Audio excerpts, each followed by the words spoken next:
Date, equity, asset, investment. अगर आप भी औरों की तरह हैं तो ये 4 शब्द सुनकर आपका भी सिर दर्द करने लगता होगा। ये आपको पूरी तरह बेकार लगता होगा और आप उनके बारे में सीखने में बिल्कुल भी इंटरेस्टेड नहीं होंगे।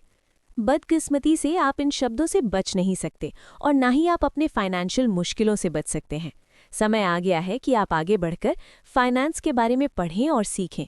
पैसा तभी डरावना हो सकता है जब आप उसे डरावना समझें।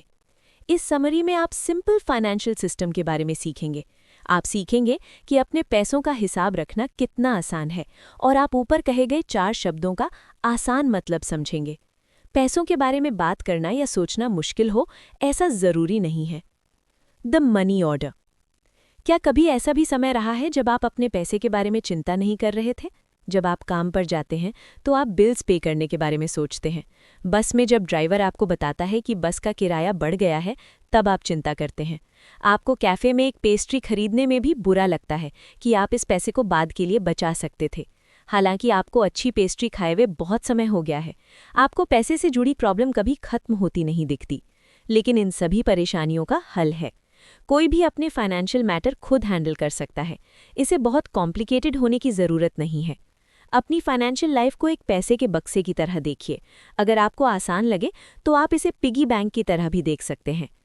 आप उस मनी बैंक को अपनी कमाई से भर देते हैं और आप रेंट, रोज़ के खर्चों और इमरजेंसी जैसे खर्चों के लिए उस बॉक्स से पैसे निकालते हैं। अक्सर महीने के आखिर में उस बॉक्स में कुछ पैसे बच जाते हैं। वो बचे हुए पैसे आपके बच्चों के कॉलेज के खर्चे या आपके रिटायरमेंट प्लान में जा सकते हैं। ज़्यादातर लोग ये गलती करते हैं। उन्हें लगता है कि मनी बॉक्स में बचे हुए पैसे इन्वेस्टमेंट के लिए हैं। वो तुरंत स्टॉक्स खरीदने के बारे में सोचते हैं या फिर अपने पेंशन प्लान में इन्वेस्ट करने के बारे में सोचते हैं। आप सोच सकते हैं, क्या यही बचे हुए पैसे इस्तेमाल करने का सबसे अच्छा तरीका नहीं है? तो हाँ, ये सही तरीका है, लेकिन ये आपका सबसे पहला कंसर्न नहीं होना चाहिए। अगर आपके पास बचे हुए पैसे हैं तो आपको सबसे पहले इन्वेस्टमेंट के बारे में नहीं सोचना चाहिए। उस बचे हुए पैसे को मेडिकल इमरजेंसी, नौकरी चले जाने या किसी फैमिली मेंबर की डेथ जैसी इमरजेंसी के लिए संभाल कर रखने के बारे में सोचना चाहिए। इसीलिए आपका पहला कंसर्न यही होना चाहिए कि ऐसे अनएक्सपेक्टेड समय के लिए आप कुछ पैसे अलग करके रखें, खास तौर पर उस समय के लिए जब आपको ज़्यादा पैसों की ज़रूरत पड़ सकती है। Don't stash that cash. इस बुक की जो ऑथर है मोनिका, वो अपने दोस्त अन्नू से बिल्कुल ऑपोजिट है। जहां मोनिका हर चीज़ प्लान करके एक मेथड के साथ करती है, वहीं अन्नू किसी चीज़ को प्लान नहीं करती और तुरंत डिसीजन ले लेती है। अन्नू एक केयरफ्री सिंगल पेरेंट है। वो फ्रीलांस डिज़ाइनर के तौर पर अपनी कमाई पर जीती है। अन्नू को पैसों के बारे में बात करना बोरिंग लगता है और उनके पास बर्बाद करने के लिए समय नहीं है। एक दिन लंच के समय मोनिका को ये जानकर आश्चर्य हुआ कि अन्नू पहली बार अपने फाइनेंशियल मैटर के बारे में बात करना चाहती थी। वो इस बात को लेकर बहुत ज़्यादा परेशान थी कि उन्हें नहीं पता था उनका पैसा कहाँ जा रहा है। उन्हें ये तो समझ में आ रहा था कि उनका पैसा बैंक में आता है, लेकिन उसके बाद कहाँ और कैसे खर्च होता है, ये उनकी समझ में नहीं आ रहा था। क्या आप भी अन्नू की तरह हैं? क्या आप भी समझ नहीं पाते कि आपका पैसा कहाँ गायब हो गया? क्या आप हमेशा ये कहते हैं कि आपके पास पैसे सेव करने जितने पैसे नहीं हैं? अन्नू की और आपकी प्रॉब्लम ये है कि आपके पैसे खर्च करने के तरीके में कोई सिस्टम नहीं है। आपके पास अपने खर्च का हिसाब रखने का सिस्टम नहीं है।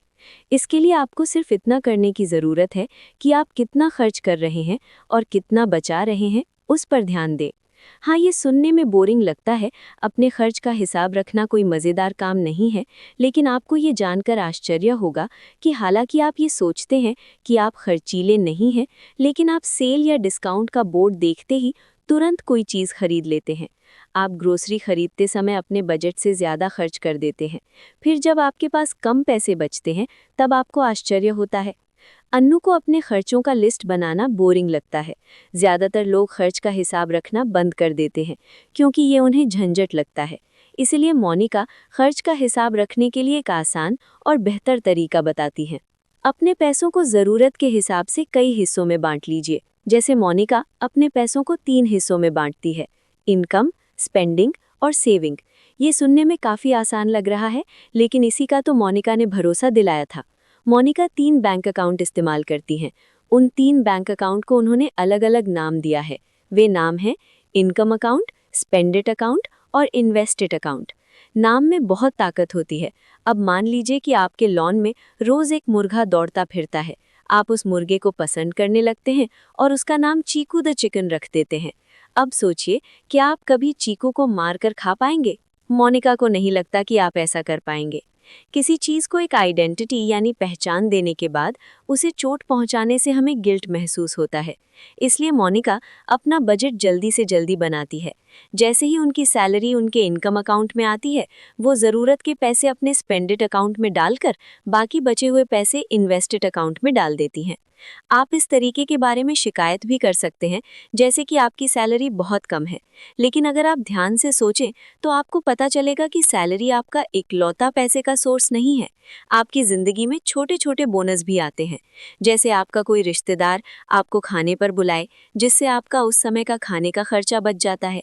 आपके काम में आपको रिफंड या डिस्काउंट मिल जाए, या आपका कोई दोस्त आपसे लिए हुए उधार के पैसे लौटा दे। पॉइंट ये है कि कई बार हमें एक्स्ट्रा पैसे मिलते हैं। आपको ये ध्यान रखना चाहिए कि आप उसे तुरंत खर्च न कर दें, बल्कि अपने इनकम अकाउंट में डालें।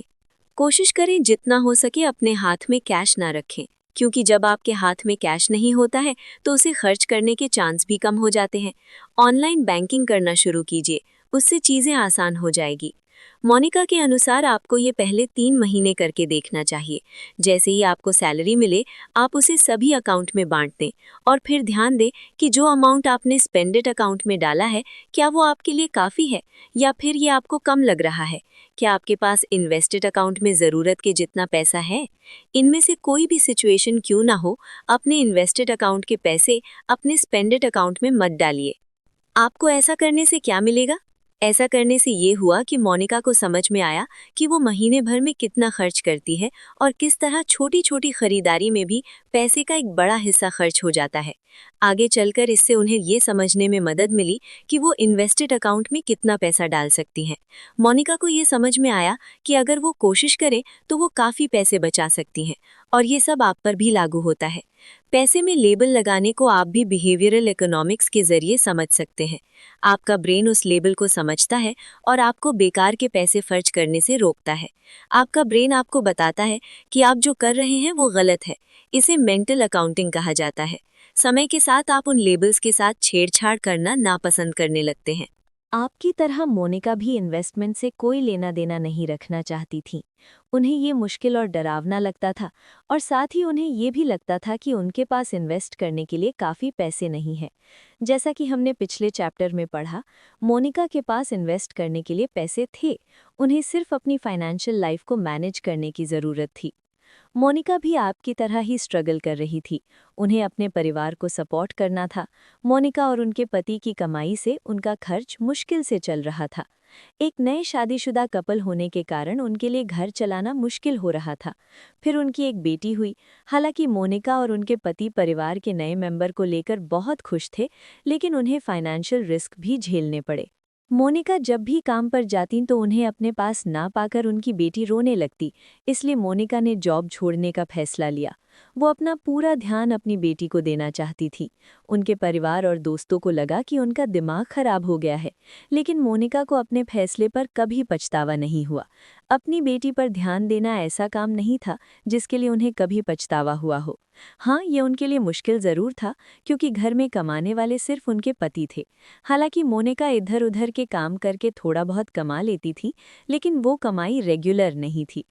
वो दोनों अक्सर बाहर का खाना नहीं खा पाते थे, ना ही छुट्टियों में छुट्टी ले पाते थे। लेकिन मोनिका को ये पता था कि वक्त हमेशा ऐसा नहीं रहेगा, और उनकी जिंदगी में भी बदलाव आया।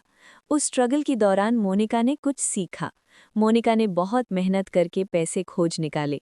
ये सीख आप पर भी लागू होती है कि मुश्किल समय में आप भी पैसे पा सकते हैं। क्यों इतने सारे लोग इन्वेस्ट करने से घबराते हैं? आपको लगता है कि आपके पास इन्वेस्ट करने के लायक पैसे नहीं हैं, लेकिन ये कारण बकवास है। ये कहना ऐसा है जैसे कि आप कह रहे हो, आप एक्सरसाइज शुरू करने के लिए फिट होने का इंतजार कर रहे हैं। जैसा कि हमने पहले बताया, अगर आप ठीक से खोजेंगे तो आपको हमेशा पैसे मिलेंगे, खास तौर पर तब जब आपको पैसे मिलते ही आप उस पर इनकम का लेबल लगा दें। मोनिका के अनुसार इस हिचकिचाहट का कारण है मीडिया, जो इन्वेस्टमेंट को गलत ढंग से लोगों को दिखाता है। न्यूज़ और मूवीज़ में आप इन्वेस्टमेंट को एक लाइन की तरह स्क्रीन में ऊपर नीचे जाते देखते हैं। लोग बहुत तेज़ी से और कुछ चिल्लाकर भी बोलते हैं। वो ब्रोकर्स, स्टॉक्स और कई कॉम्प्लिकेटेड टर्म्स के बारे में बात करते हैं, लेकिन ये सब ट्रेडर के नज़रिए से दिखाया जाता है।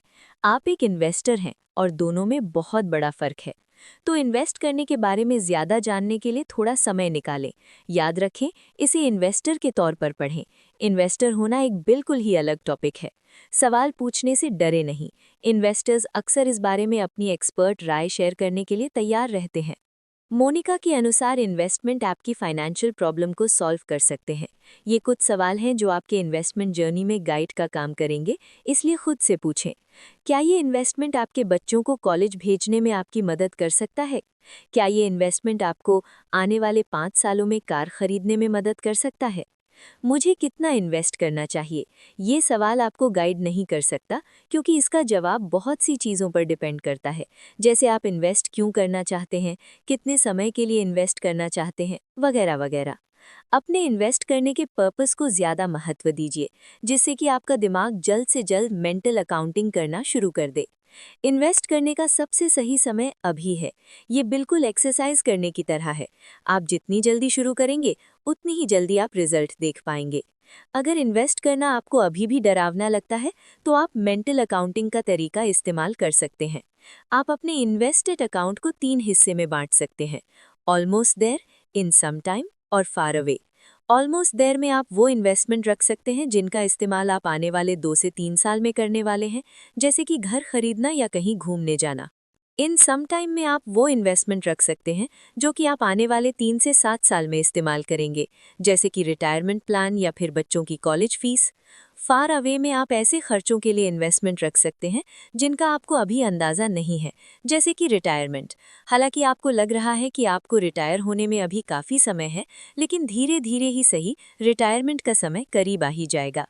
ये जानना कि आप अपना पैसा किस पर खर्च करेंगे, आपको पैसे के मामले में समझदार बनाता है। एग्जैक्ट अमाउंट होना ज़रूरी नहीं है, अपने खर्च का एक एस्टिमेट यानी अंदाज़ा होना ही काफ़ी है। Let's D jargon investing. एक दिन मोनिका बाल कटवाने के लिए अपने फेवरेट सैलून में गईं। उनकी हेयर स्टाइलिस्ट क्लेरा ने बातचीत के दौरान उन्हें बताया कि वो काफ़ी परेशान हैं, क्योंकि उन्हें लगता है कि वो अपना पैसा सही तरीके से इस्तेमाल नहीं कर रही हैं। हालांकि वो एक कंफर्टेबल जिंदगी जी रही थी, लेकिन क्लेरा को उससे ज़्यादा कुछ चाहिए था। जिस कारण से क्लेरा अपने पैसों से और ज़्यादा पैसे नहीं कमा पा रही थी, वही परेशानी शायद आपकी भी होगी। फाइनेंस के बारे में बात करना क्लेरा को बिल्कुल पसंद नहीं था। उनके अनुसार वो फाइनेंस को समझने के लिए बहुत ही बेवकूफ़ थीं। इससे मोनिका को ये समझ आया कि इसी कारण से बहुत से लोगों में फाइनेंशियल स्किल्स की कमी होती है। आप बस इसे सीखना नहीं चाहते हैं। आप जितने नासमझ होंगे, लोग उतना ही आपका फ़ायदा उठाएंगे। तो आपको नॉलेज के ज़रिए खुद को ताकतवर बनाना होगा। तो मोनिका इन्वेस्टमेंट से जुड़ी उन इम्पॉर्टेंट चीज़ों के बारे में बता रही हैं जो आपको जाननी चाहिए। डेट, इक्विटी और रियल एसेट्स ऐसे 3 कॉन्सेप्ट हैं जिनके बारे में आपको पता होना चाहिए। वो हर चीज़ जो आप बोरो करते हैं यानी उधार लेते हैं, वो डेट होता है। किसी बिजनेस का मालिक होना और उससे जुड़े रिस्क को उठाना, उसे इक्विटी कहते हैं। डेट और इक्विटी को फाइनेंशियल एसेट्स कहा जाता है।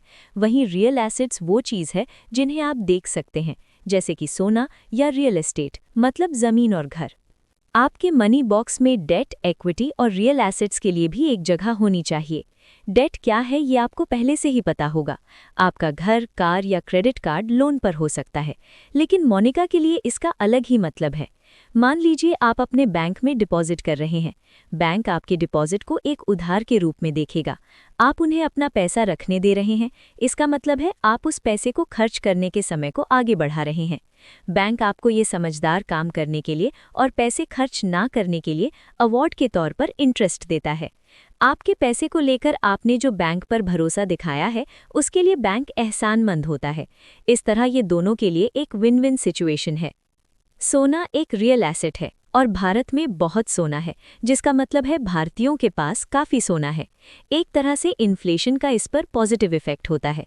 इसका क्या मतलब है? इसका मतलब है कि समय के साथ सोना और महंगा होता जाएगा। फिर भी सोना आपको बैंक जितना इंटरेस्ट नहीं देता और आप इसे किसी को उधार नहीं दे सकते। ये इसके दो डिसएडवांटेज हैं। सोने से पैसा कमाने का सिर्फ एक ही तरीका है कि अगर इसकी कीमत लगातार बढ़ती जाए। मान लीजिए आपने 3 साल पहले सोना खरीदा था, अब अगर आप उसे आज बेचने जाएं तो उसका सिर्फ 2-3% ही रिटर्न रेट मिलेगा। मोनिका अपने रीडर्स को सोना खरीदने की सलाह देती हैं, लेकिन हद से ज़्यादा नहीं बल्कि रीजनेबल अमाउंट खरीदने की सलाह देती हैं। वो इस पर इन्वेस्ट अकाउंट का 5 से 10% से ज़्यादा खर्च करना सही नहीं मानती। रियल एस्टेट भी एक तरह का रियल एसेट है। बहुत से लोग इसी तरह के इन्वेस्टमेंट से अमीर हुए हैं, लेकिन अगर आपने इसे समझदारी से नहीं किया तो आप अपना सारा पैसा गंवा सकते हैं। मोनिका के एक दोस्त हैं जिनके साथ ऐसा हो चुका है। उनके दोस्त डैन ने शहर के एक जाने माने एरिया में एक फ्लैट खरीदा था। उसने अपने इनकम का 40% उसमें लगा दिया।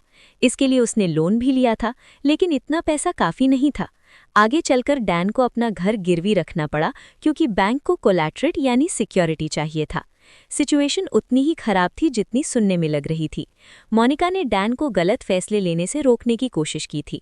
डैन ने एक अच्छा घर होते हुए भी नया फ्लैट क्यों लिया? वो भी तब जब डैन जल्दी ही रिटायर होने वाला था। अब चिंता की बात ये थी कि उसने फ्लैट के लिए जो इतने सारे लोन लिए थे वो उसे किस तरह चुकाएगा।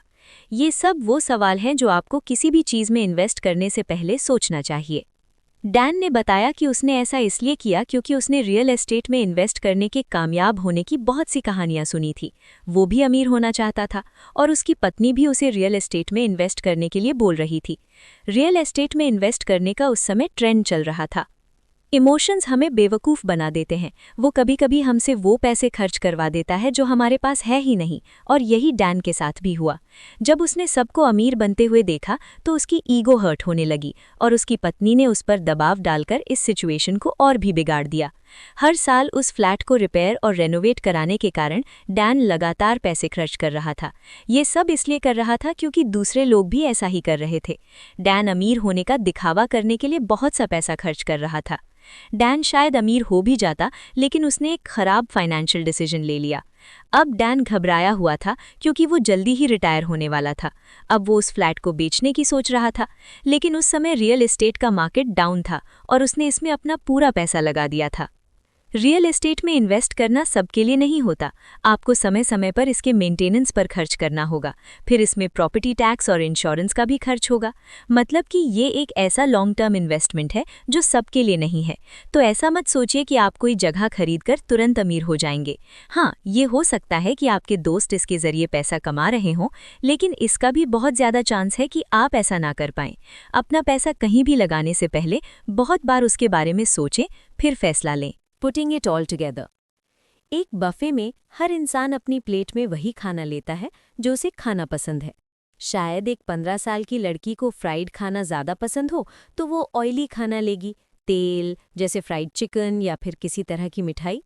लेकिन उसकी माँ जो अभी 40 की होने वाली हैं, उनकी हेल्दी खाना लेने के चांसेस ज़्यादा हैं, जैसे कि सलाद या सुशी। खाने की पसंद की तरह ही हमारे खर्चे भी अलग अलग होते हैं। अगर आप पैसे के मामले में सावधान रहना चाहते हैं तो आपको कोई चीज़ सिर्फ इसलिए नहीं खरीदनी चाहिए क्योंकि आप खरीद सकते हैं। आपको मनी बॉक्स याद है? आप जो भी चीज़ खरीदे उसकी आपके मनी बॉक्स में ज़रूरत होनी चाहिए, या यूं कहिए कि आपको वही प्रोडक्ट खरीदना चाहिए जो खरीदने के लायक हो। अब आपको कैसे पता चलेगा कि वो प्रोडक्ट खरीदने के लायक है या नहीं? तो इसके लिए कुछ खरीदने के लिए आपको 3 चीज़ों का ध्यान रखना चाहिए। 1, उसकी कॉस्ट यानी कीमत। किसी भी चीज़ को खरीदने से पहले उसकी कॉस्ट देखना आम बात है। कॉस्ट 3 तरह की होती है। उसमें से एक है प्रोडक्ट की कॉस्ट, जैसे कि बस का टिकट। दूसरा है ऑनगोइंग कॉस्ट। इसमें आपको कोई प्रोडक्ट अपने पास रखने के लिए बार बार पे करना पड़ता है, जैसे कि ज़्यादा पैसे कमाने के लिए पैसे इन्वेस्ट करना। तीसरा है एग्जिट लोड। ये वो पैसा है जो आपको तय समय से पहले बाहर निकलने के लिए देना पड़ता है। जैसे कि मान लीजिए आपके पास लाइफ इंश्योरेंस है, लेकिन कुछ कारणों से आपको बीच में वो कॉन्ट्रैक्ट तोड़ना पड़े, तो कॉन्ट्रैक्ट तोड़ने के लिए आपको इंश्योरेंस कंपनी को पैसे देने पड़ेंगे। दूसरा है उसका रिटर्न। आप किसी भी इन्वेस्टमेंट का रिटर्न सोचकर ही उसमें इन्वेस्ट करते हैं, इसलिए कभी भी इन्वेस्ट करने से पहले ये देख लीजिए कि उस प्रोडक्ट की रिटर्न देने की काबिलियत कितनी है। ऐसे प्रोडक्ट से संभल कर रहिए जो एब्सोल्यूट नंबर्स इस्तेमाल करते हैं, जैसे कि इंश्योरेंस। एक इन्वेस्टमेंट एजेंट आपको किसी एक खास स्टॉक में 1 लाख रुपए इन्वेस्ट करने के बारे में बताता है और कहता है कि उसके बदले में आपको 5 लाख रुपए का रिटर्न मिलेगा। ये सुनने में बहुत अच्छा लगता है ना? लेकिन यहाँ पर एक चीज़ है जिसे एजेंट नहीं बताता, वो ये कि उस 1 लाख रुपए को 5 लाख रुपए बनने में 30 साल लगेंगे। आपकी इन्वेस्टमेंट का रिटर्न हर साल सिर्फ 5.5% होगा। रिस्क और रिटर्न को अच्छी से समझ लीजिए। छोटे रिटर्न आपको आसानी से मिल जाएंगे, लेकिन बड़े रिटर्न, जैसा कि हमने पहले बताया, उसमें काफ़ी रिस्क होता है। बड़े रिटर्न के लालच में ज़्यादा पैसा इन्वेस्ट मत कीजिए। तीसरा है एग्जिट कॉस्ट, यानी समय से पहले निकलने की कीमत। इन्वेस्टमेंट में लॉक इन पीरियड होता है, मतलब आप एक तय समय से पहले अपना पैसा नहीं निकाल सकते। ये कंपनियों का तरीका है ये पक्का करने का कि आप अपने इन्वेस्टमेंट में और पैसे डालते रहेंगे। अगर आपने कॉन्ट्रैक्ट तोड़ने की कोशिश की तो आपको उसके लिए पे करना पड़ेगा। ये एग्जिट लोड जैसा ही है। ट्रेडिशनल प्लान को तोड़ना मुश्किल होता है, जैसे लाइफ या चाइल्ड इंश्योरेंस। मान लीजिए आपने शुरू के 3 साल के अंदर ही पे करना बंद कर दिया, तो ये भी हो सकता है कि आपको आपका पैसा वापस ना मिले। इसीलिए आपको कॉन्ट्रैक्ट साइन करने से पहले उसे अच्छी तरीके से पढ़ लेना चाहिए।